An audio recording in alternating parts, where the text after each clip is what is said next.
my gosh. Hi. How are you all? Very good. Okay. So my story is entitled, We Can't All Be Brenda Harlin.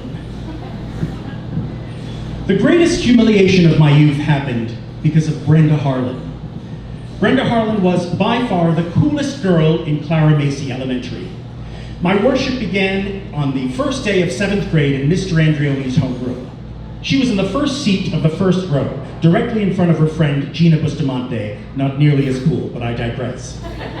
I sat to the immediate right of Gina, a perfect vantage point, in that I could observe from up close, but from slightly behind, so as not to be caught looking. Brenda was Audrey Hepburn slim, with shoulder-length brown hair and big, long-lashed, chocolatey eyes.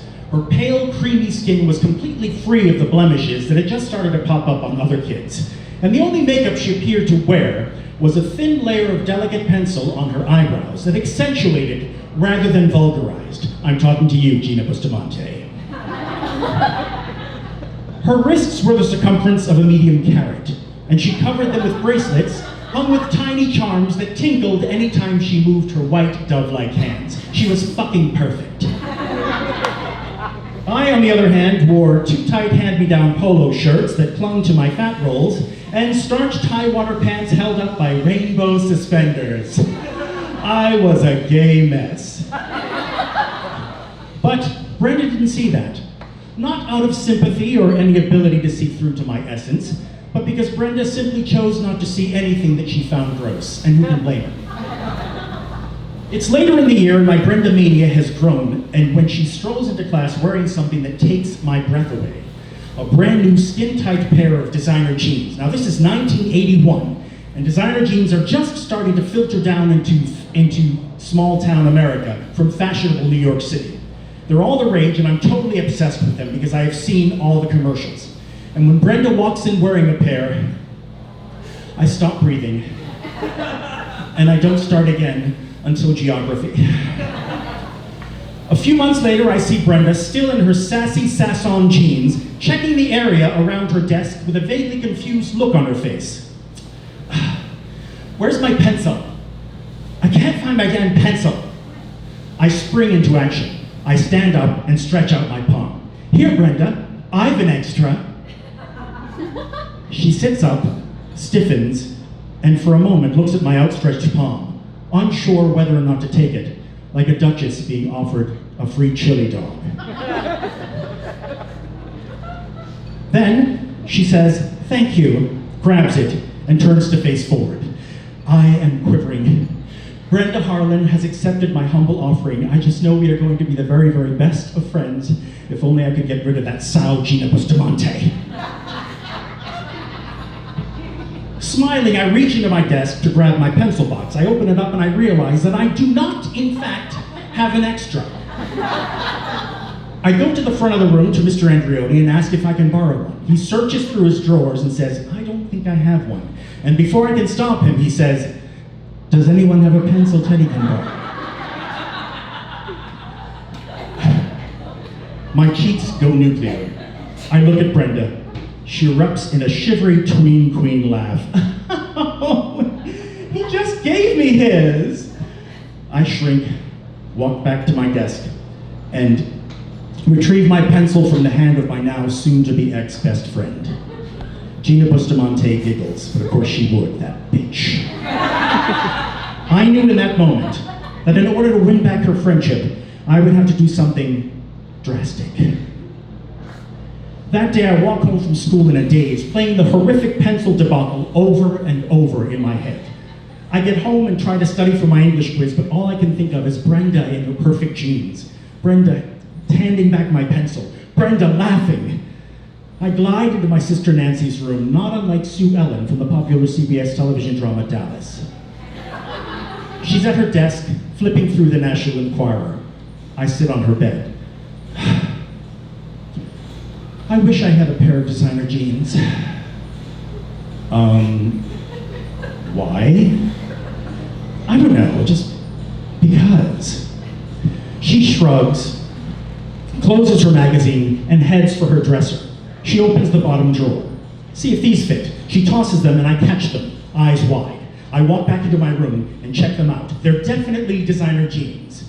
Well, they're kind of cheap knockoffs, but they'll work, and they even have designs on the back pockets like the real kind. And even better, the stitching is covered with ribbons of red sparkles. I try them on. The first thing I notice is that the button is on the wrong side, but that's weird and I can get used to it. The second thing I notice is that they're 2 or 3 sizes too small, but again, I'll deal.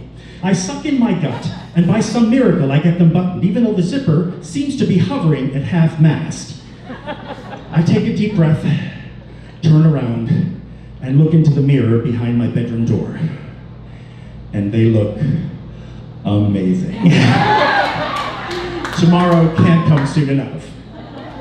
The next day, I don't walk to school, I strut. I feel great. I am a 12-year-old boy in my sister's too tight knockoff designer jeans, and I am hot shit.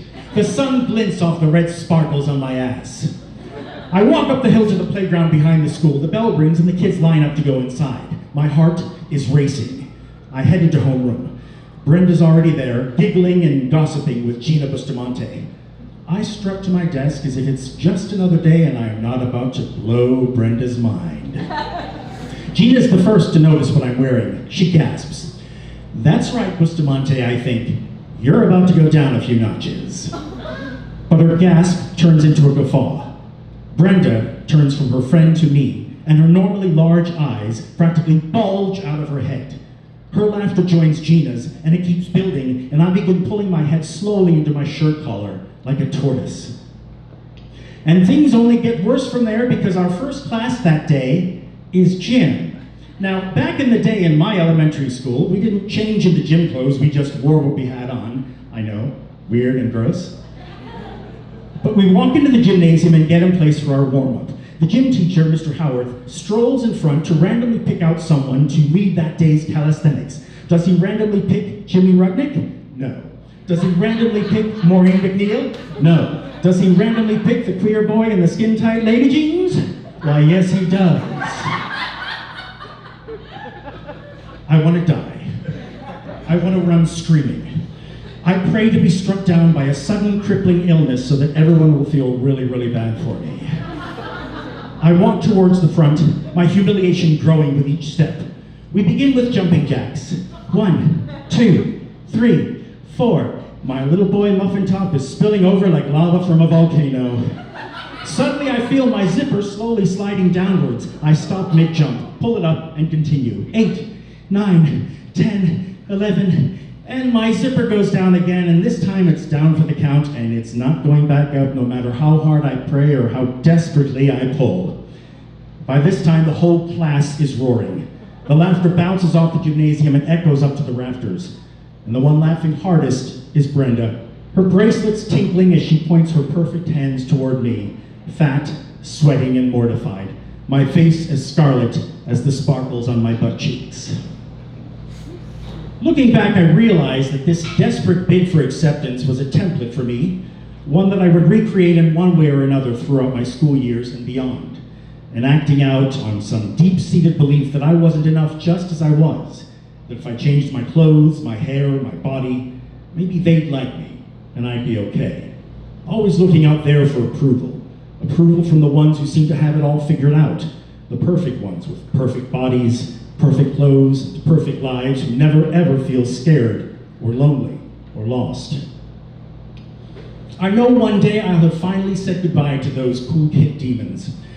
I can see myself at 70, sitting on the sofa watching a movie with my husband, wearing a pair of old navy pajama pants printed with whimsical cat faces, and eating a pint of cookies and cream after 9 p.m. and feeling little to no shame.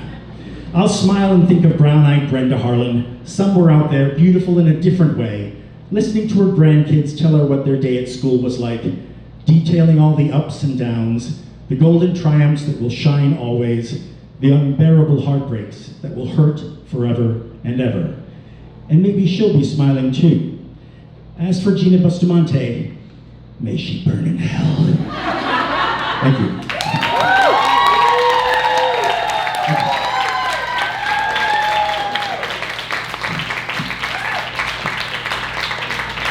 Please welcome to the stage our second storyteller of the evening, Elizabeth Weissel.